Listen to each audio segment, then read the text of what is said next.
Welcome back to another episode of Square Body Rehab. Now, if you've been following along, we've done a lot to the truck, but there's a lot we haven't done yet in the drivetrain. So now it's time to put power to the ground. So we're going to upgrade the transmission, and then we've got a Truetrac for the rear end. Let's get started.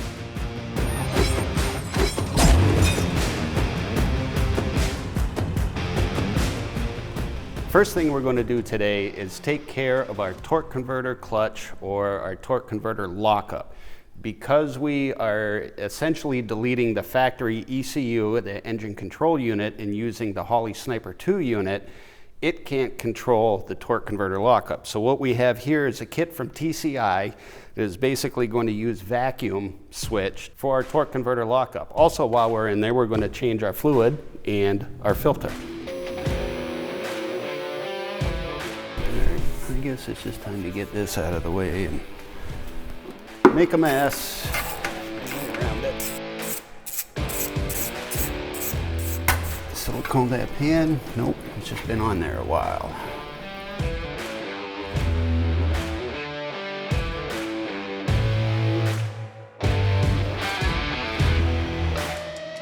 Hardly any metal on that magnet at all. This thing's in excellent shape.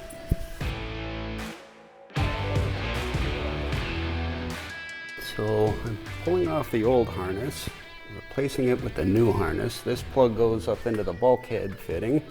This kit allows you to set up for a street strip or a full manual valve body or however you wish. So some of this needs to be spliced and replaced. But if I match up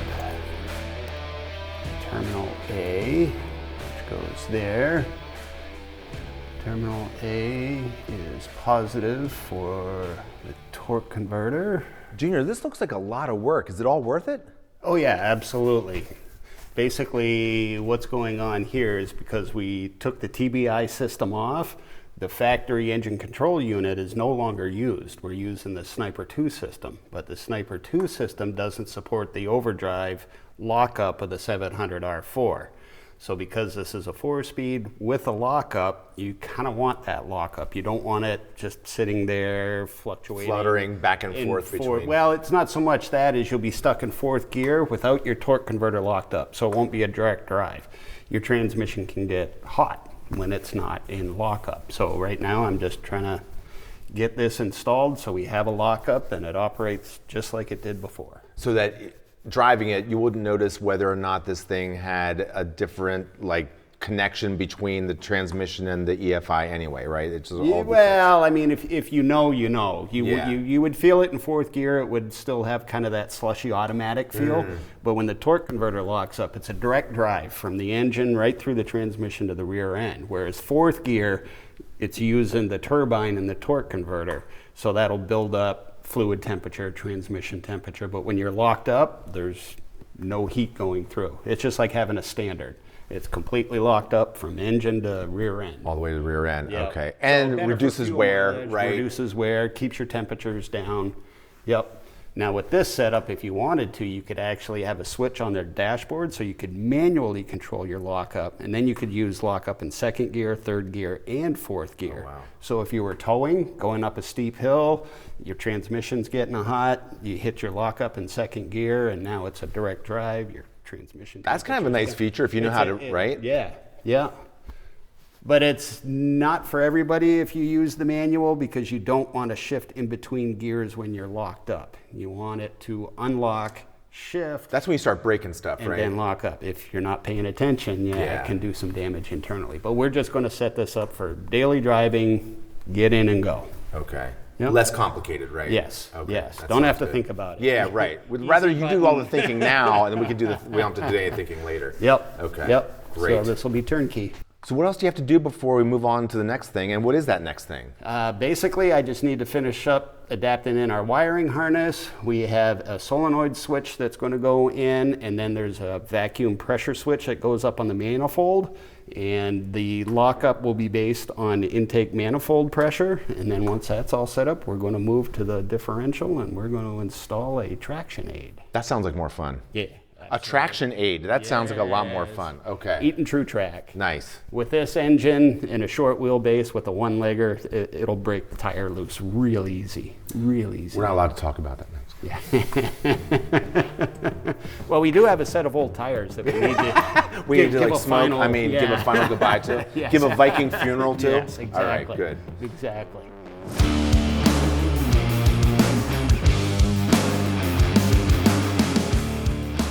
Right now, I need to get access to the brake light switch off of the pedal here so I can basically find a closed switch when the pedal's up and open when you step on the brake, and that will disconnect the torque converter lockup when you come to a stop. So it's not pushing you to a stop or causing havoc with the transmission. You can't really see it, but a dual circuit will have two sets of plugs that are capable of going into it. And this one does not have a dual circuit. So that's our brake light switch right there. So I am trying to find my brake light switch. Your brake lights are always power on, so that's my hot wire. And this should be to my brake light. So when I step on the brake, we get power. That's what we need, is switched power to disconnect the torque converter. So I am going to basically piggyback off of my brake light wire.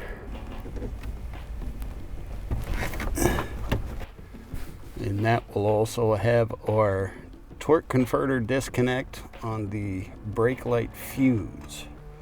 So I'll splice into this wire, I'll run a wire out through a hole in the firewall and down to the transmission harness, and that will be our TCC disconnect. All right, the wiring is all set for our TCC disconnect. I have the vacuum line hooked up to ported vacuum on our Sniper 2. And until we take it out for a test drive, we'll just assume that it works.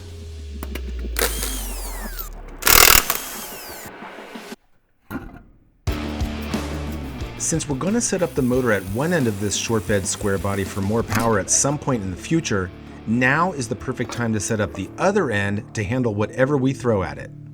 Right now I'm going to take out the cross pin.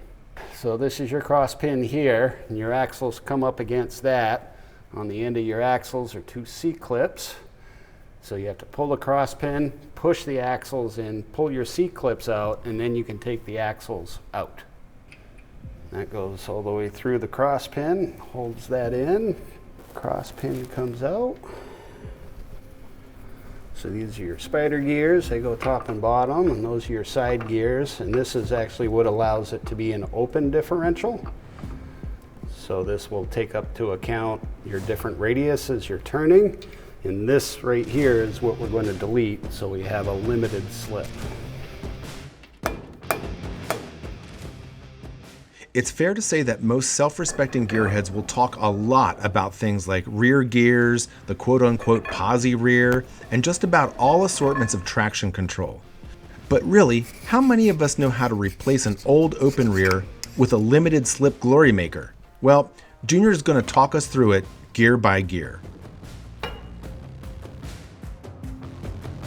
Two joint caps so they don't fall off.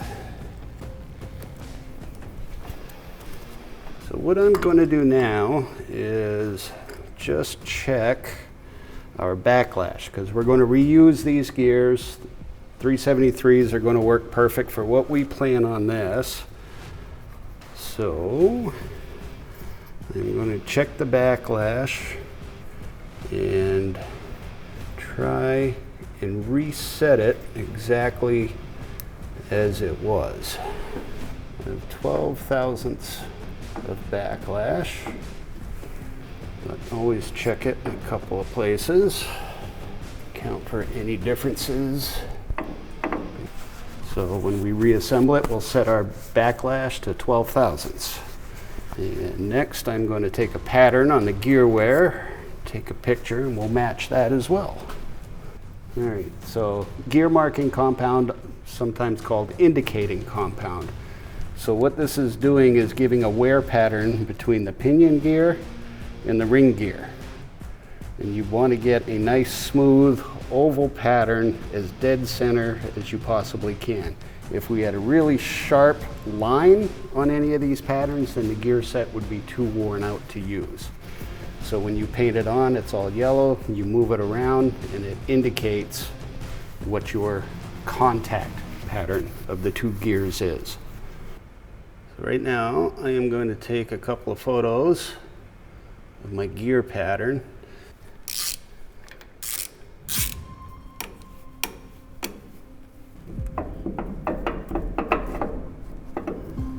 There are shims on the sides, so you want to try and keep them where they belong, if at all possible. And over to the bench.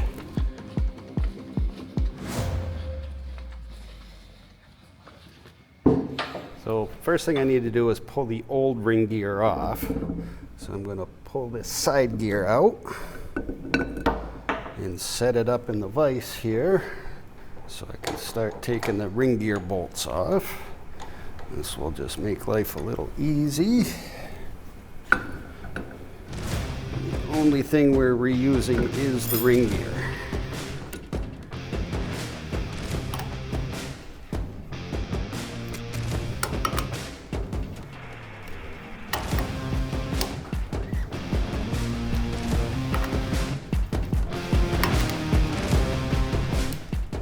Rags in there just so the ring gear doesn't fall down and get damaged. If you look closely, you'll notice that the ring gear bolts have reverse threads, sometimes called left-hand threads. Since this gear experiences a lot of torque as it spins forward, well, and let's face it, Chevy designed this truck to spend most of its time moving forward and not backward, these threads should prevent the bolts from walking themselves out of the gear under power.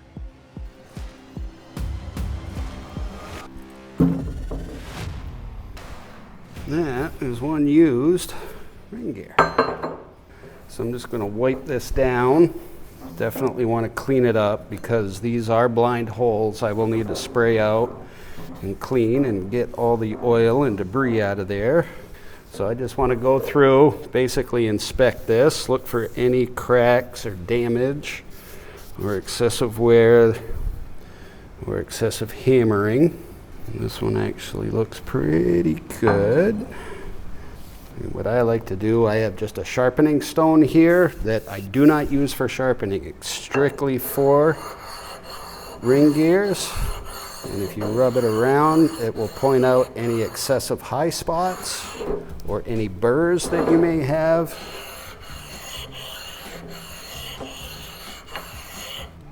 And I don't know if you can see, but it's very uniform all the way around.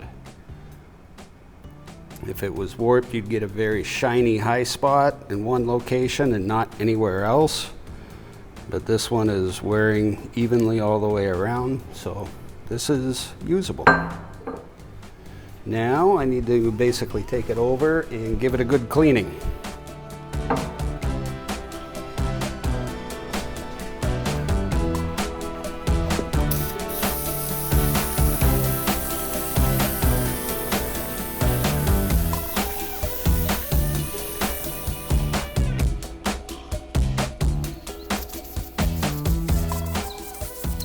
Just going to give it one last inspection now that it's clean. Make sure there's no really sharp edges or any cracks or deformities, deformations, or anything like that. It actually looks pretty good. All right, next we're going to press some bearings onto the carrier. Oh boy, she's a heavy one. But before I press any bearings on, I should inspect the locker, actually technically not a locker, the limited slip, and make sure there's no defects or anything on this. So you have to have a different sized bearing for the Truetrac. We got those aftermarket, and now I need to head over and I'm going to press the bearings on before I press or bolt the ring gear on, just to potentially avoid any damage to the ring gear. So grab my bearings and we'll head over to the press.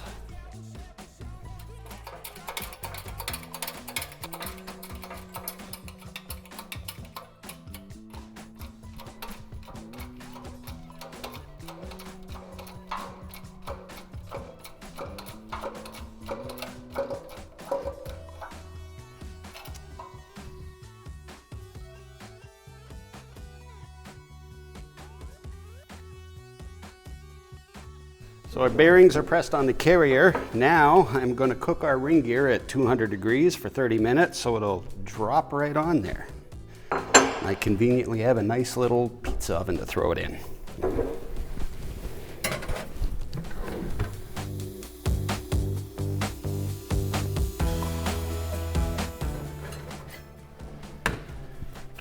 One nicely cooked ring gear. Drops right on. I'll use a bolt here. So I'm going to stage my torque value from 30 to 65 just to avoid any distortion. And you want to go in a star pattern or a crosswise pattern to also avoid any distortion.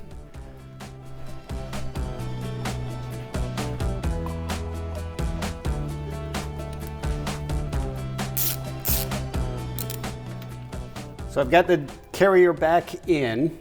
I've got some preload set on the bearings. I'm going to double check my backlash again.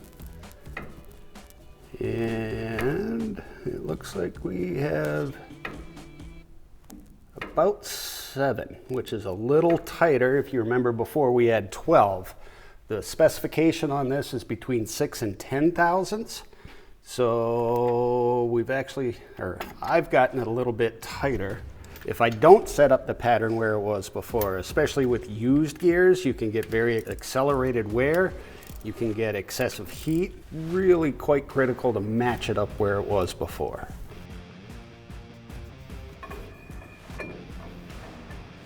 There we go. I decided to strip off the decades, i.e. layers of paint. Give it a shot with some POR 15 gloss black detail paint. That looks a lot better than the scabby layers that were on there before.